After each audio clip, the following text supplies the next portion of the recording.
nagre-register twice. So using our biometrics, we call that the authentication system. So out of the 90 million, almost 90 million, about 86 million are identified as unique already. The 4 million are still being processed. So sila po ang pwede nang bigyan ng either the physical card, the e-fill ID on paper form, or yung digital card. Now, ang total po natin, we already delivered 53.5 million physical card out of the 55. Yung 55, yung dalawa po, 2 million na balance dinideliver pa. And then we already delivered also 46 million e-fill ID, yung paper form, and 18 million digital national ID was released by DICT.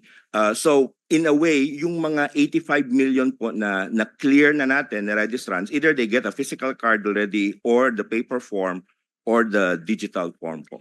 So tatlo bale yan. You have the digital form, you have the paper form, and you actually Physical. have the physical. Yung paper, parang physical din yon. Yes. Pero hindi lang nga maganda pa. But we are committed to deliver all the physical card po. So yung balance ninyo ng physical cards na kulang, ilan About nga? 35. 35 million. Yes. Okay, sir. Okay, so now, since I'm going to ask about the controversy of All Card. But since you have terminated that contract and you'll be having a different layout, you will already have that option, just for the record, of the signature. What will happen now to those who had their cards issued earlier but would like to have a card that has a signature? Mayroon po tayong tinatawag na updating system. That's natural sa lahat ng documents. If you have changed address or may changes demographic. Okay. So we are doing it actually na yung updating, so they can proceed sa updating natin. And depende po sa pag-update, kasi new card na po yon.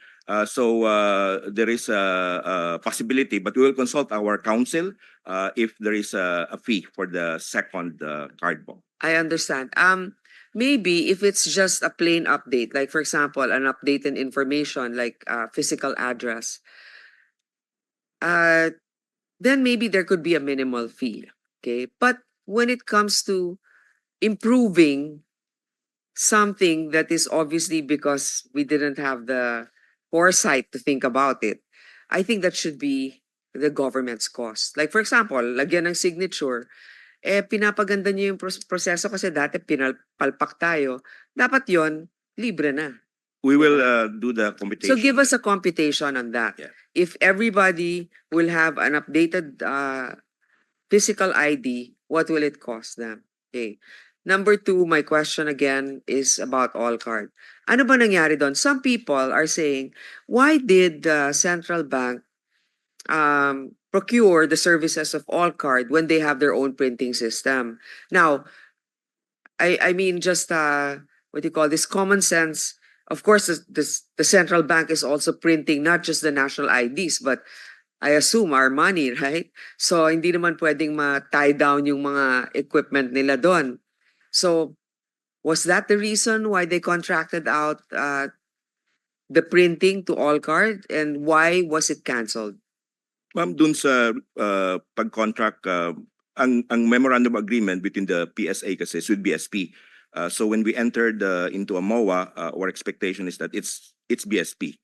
So as mentioned, we were surprised na All Cards ang kumuha, nalaman namin nung nagkakaroon na ng operation. You were assuming BSP themselves will print it. Because our memorandum of agreement is between PSA and BSP as approved by our council po. Are we in violation of an agreement or the law? Because if there was an agreement between you and BSP, is there a particular provision that says BSP will print? Nakalagay po sa aming MOA that hindi po pwede yung subcontracting. Yun po yung note ng aming COA nung nagkaroon ng... So, paano ngayon yan? They violated. Our COA, Madam Chair is here. No, this is this is actually a grave concern because if they blatantly violated memorandum of agreement, that's something that can cancel out the entire agreement and then, yeah, I mean, BSP might be liable for something here. Koa, paki-explain nga kung paano nila nalusutan ito. Okay. Under the back resolution number 20-06-03, it was stated that subcontract is not allowed. And the back resolution is part of the memorandum of agreement. And then when we, nung nalaman nga namin na si Allcard yung nakuha niya, we raised this issue with the PSA. You Yes raised po. the issue. Yes. And then what did PSA do? Did you call the central bank? Yeah, nung March, the COA report, Madam Chair, was about dated May of 2023. Prior to that, about late March of 2023, we wrote already BSP. The purpose, because the objective of the PSA is really to make sure that the cards are being produced and delivered.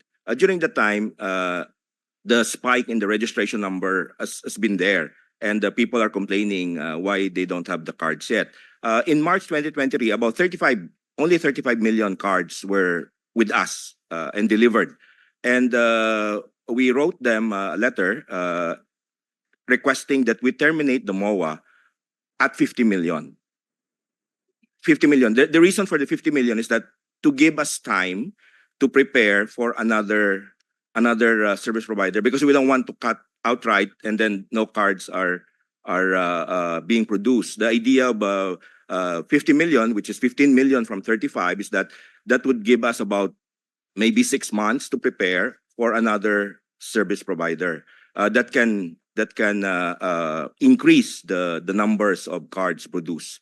Okay, I'm sorry. The budget for the national ID was actually given to NEDA, PSA. PSA po. Okay, so PSA basically is paying the central bank. Yeah, by cards produced po. And it's specific in your memorandum of agreement that you cannot subcontract. It's part of the back resolution which is attached to the memorandum of agreement. Madam Okay. Chair. So COA, pag ganito, liable ba ang central bank na ibalik yung payment na yan sa PSA? Kasi obviously the one in violation is not the PSA, at least when it comes to the agreement itself. Meron na bang ruling ang COA dyan? We will check po muna sa cluster namin regarding the issue para po mapag-aralan din natin mamaya. Magkano na ba yan, sir? Let's say, magkano na ba yung nabayad ninyo sa central bank?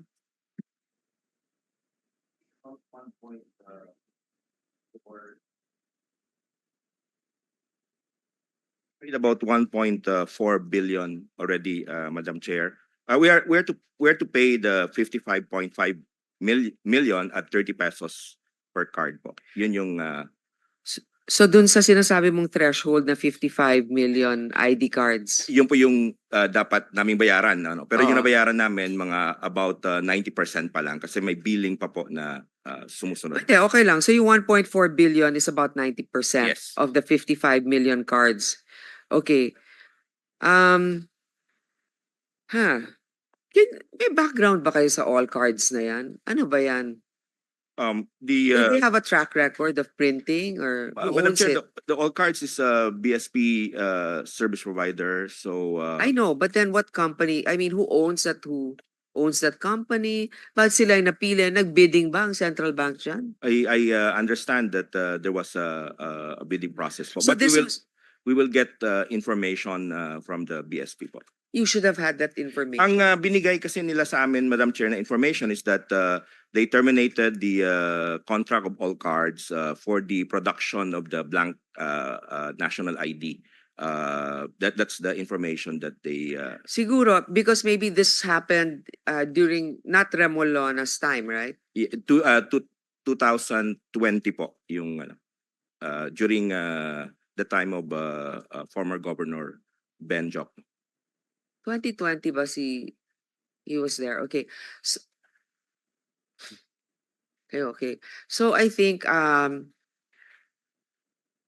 have to investigate further. Ano ba tong all cards na to? I think the reason why this is terminated now is maybe the board of the BSP realize, teka muna, baka they're in violation of something because the memorandum of agreement is pretty clear. 'Di ba? Hindi nila pwedeng i-subcontract yan. COA, I will expect a submission with regards to your opinion on this decision of the central bank to contract the printing of the national ID cards to a third party.